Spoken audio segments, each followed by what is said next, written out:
Magandang umaga! Good Ayan. morning. Buong Visayas, Mindanao. Saan man kayo panig ng mundo na nanonood sa akin, magandang umaga kapag umaga kayo nanood. At sa gabi, magandang gabi. At sa tanghali, magandang tanghali po sa inyong lahat. Bago po ako mag-umpisa, shout out muna po sa aking mga followers. Ayan, maraming salamat po sa aking mga followers. Dahil kahit papano nadadagdagan po ang followers ko, marami-rami na rin po ang nanonood sa akin at meron din pong umaalis. Ayan, mas sabihin na natin pag may umalis na isang follower mo, ibig sabihin ayaw niya sa'yo. Ayaw ko din sa'yo. Joke lang po. Okay, start na tayo. Pa-subscribe naman po at pa-follow sa amin ni Abo. Marami pong salamat. Okay, andito po ako ngayon. Gumagawa po ako ng isang video na meron tayong matututunan. Ayan, dahil po sa sobrang pagka-addict ko po sa kape. Diabetes na po siguro ako. Umiinom pa po ako ng kape, ng mga soft drinks, ng energy drink. Dahil nga po, everyday meron po tayong trabaho. Everyday nagbabago po ng schedule. Nababago po yung timpla ng ating katawan. Ayan, ipakikita ko po sa inyo kung gaano po karami ang naiinom kong kape sa isang araw. Okay. Oh. What? Naiipon ko po ilang buwan lang to. Pag umabot na po ito ng taon, ang mataas na po ito. Hindi po, ngayon ko lang po ito naipon kasi hindi pa po ako nakakapagtapon ng basura. Tapos ginawa ko pong content. Yung iba na itatapon ko na po, mataas na po ito kumpara sa dumaang pang mga taon. Sobrang dami na po siguro ito. Tapos lalo na po sa styro cup lang po ako nagkakape. Ayan. Tapos meron pa po akong ipakikita sa inyo. Ayan. Mga bote pa po ito ng soft drinks. Mamimili po tayo ng soft drinks na walang label para hindi po tayo mapagalitan. Ayan. Oh. Kada kape ko po sa tanghali, kada kain ko po sa tanghali, umiinom po ako ng soft drinks. Ayan, ang dami. Kung iipunin ko po ito, marami po yan. Okay. Dahil pagdating po dito po sa bahay, nagkakape pa po ako umaga, pagising sa umaga. Tapos sa tanghali, nagkakape, lalo na po sa hapon, nakatambay. Tapos pagdating pa po sa trabaho, nagkakape pa po ako ng isang beses. Sa pagdating ko ng tanghali, nagkakape pa ako. At pagdating po sa gabi, nagkakape pa po ako. Kasi naman yung pagkakape ko, way na rin para makapag-break time, makaupo. Okay, ito po yung 5 tips natin na gagawin na i-share ko sa inyo para makaiwas naman tayo sa pagkakape. Okay, tips number 1. Pag matutulog kayo sa gabi, okay, matutulog kayo sa gabi, huwag na po kayo masyadong magalaw. Oo po, iwasan nyo yung ikot sa kabila, ikot sa kanan, tapos, ganyan. Kaya ang tendency po, pagising natin sa umaga, parang pagod na pagod tayo, hapong-hapo tayo. Kaya ang ginagawa natin, para bumalik yung energy natin, nagkakape tayo. Yun ang kadalasang ginagawa ng mga tao, pagising sa umaga, yung mahihilig magkape. Kape na po talaga ang ginagawa. Ayan, huwag tayo masyadong magagalaw pag natutulog sa gabi. Ayan, meron ako ditong kodigo. Tips number 2. Ayan. Para makaiwas po sa pagkape sa umaga, uminom po tayo ng 5 tasang tubig. Ayan. Ganito po ang gagawin natin. Uminom na tayo ng 5 tasang tubig.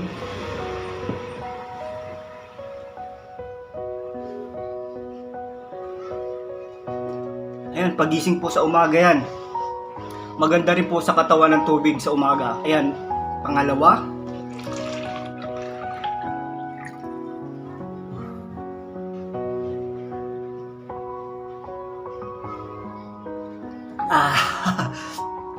Pangatlo.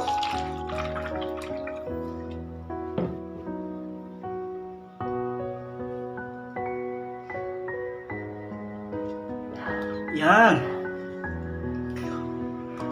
Maganda daw po ang tubig sa umaga. At pang-apat, sakit na kagad ang tiyan ko.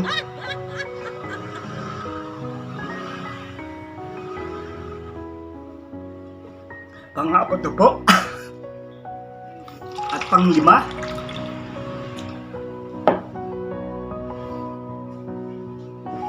tubig pa lamang po lalima.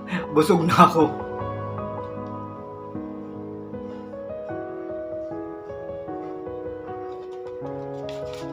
Ayan, makakaiwas po tayo sa pagkakape sa umaga kasi nga naman, paano ka pa po magkakape kung bloated na po yan tiyan mo? Okay. At ang pang-tatlo nating tips, ganito po ang gagawin natin para maiwasan po yung pagkakape natin. Ganito po ang gawin natin. Kumuha ulit tayo ng plastic cup. Ayan, styro cup. Pahinga muna po magsalita. At ilagay po natin yung ating kape. Yan. Ilagay po natin dyan yung kape. Okay, nakalagay na po yung kape natin dito. Ano po? Para makaiwas tayo sa pagkakape. And then,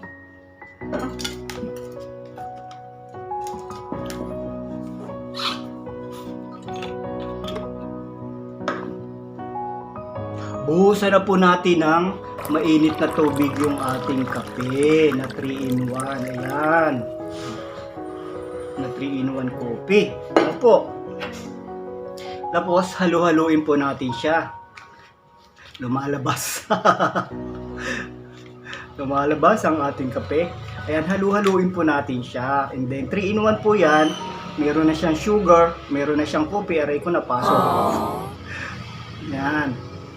Tapos, inumin natin siya. Pero mainit pa po. Oh, no! Mainit, ayan. Nakaiwas na po tayo sa kape ngayong umagang ito. Ganyan lang po yan. Hindi po natin buksan. Ayan, nakaiwas na po tayo sa kape. O, di po ba nakatipid? At nasip yung tiyan natin ngayong araw? Okay. At tips number, ayan, tips number 4 na tayo. Tips number 4, ayan. Nagawa pa ako ng kodigo. Kung, ano to?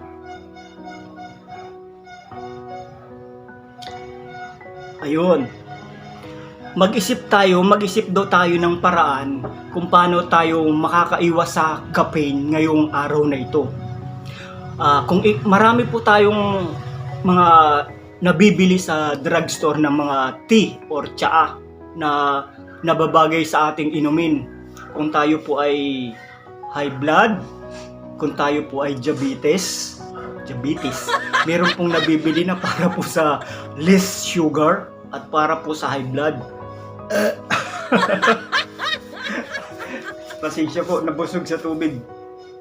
Marami pong nabibili sa mga drugstore ng mga tea. Okay? At kung kayo naman po ay nasa probinsya at wala kayong pangbili, nag-high blood na kayo, meron kayong diabetes, marami po tayong pamalit na pwede kayong yung mga herbal medicine, mga dahon. Marami po sa probinsya at safe pa po tayo. Naandyan po ang maglaga tayo ng dahon ng bayabas. Wow. Ayan. Dahon ng ampalaya, ng malunggay, dahon ng alugbati. Gulay ata yun. Dahon ng ano yun? Mangustin. dahon ng guyaba, no? Ayan, marami po tayong pwedeng ipamalit sa kape, lalo na po nagkakaedad na po tayo. Ayan, mga ka-wonder, mga kapusakal.